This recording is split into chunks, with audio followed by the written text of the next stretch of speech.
Hindi na iwasan na mapariyak ni Ann Curtis sa hiwalayan ng kanyang nanay-nanayan na si Ai Ai de las Alas.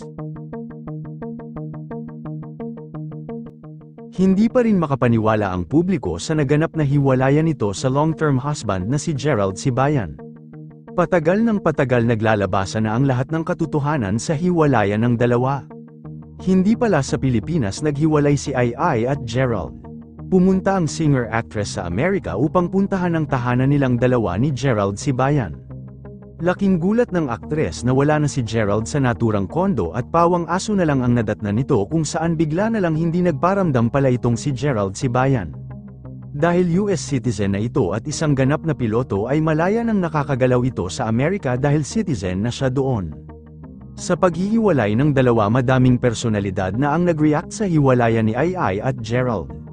Sa naging reaksyon ni Ann Curtis sa nararamdaman na paghihirap ni Ai Ai sa hiwalayan nito sa batang asawa ay nasaktan nito dahil malapit pala sa puso ni Ann Curtis si Miss Ai Ai de las Alas dahil nanay-nanayan niya pala ito.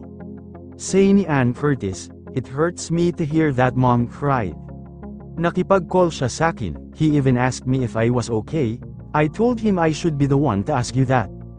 Alam ko na hindi siya okay at nasasaktan ako sa nararamdaman ng puso niya ngayon." Pinayuhan ni Ann si Miss Ai Ai na tanggapin na ang lahat at sinabihan nito ang singer-actress na mag-focus na lang sa kanyang career at sa mga anak nito. Madaming movie na ang nagawa ni Ai Ai de las Alas at Ann Curtis kaya nakapag-build na ito ng relationship sa isa't isa kaya nasasaktan ng actress-host na si Ann sa nararamdaman ng puso ni Ai Ai de las Alas sa hiwalayan sa asawa. Ayos na raw ito dahil nagawa na ni Miss Ai Ai na may raws ang pag-aaral ng asawa bilang piloto at nagawa na rin ng aktres na mapa-US citizen ito kaya wala na raw siyang dapat intindihin kundi ang kanyang sarili.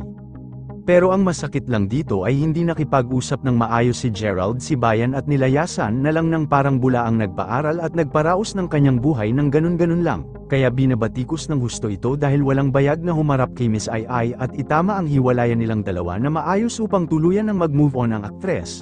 Yun lamang po. Ano ang masasabi mo sa balitang ito? Comment mo sa ibaba. Huwag kakalimutan i-like ang video na ito. Maraming salamat po sa panunood.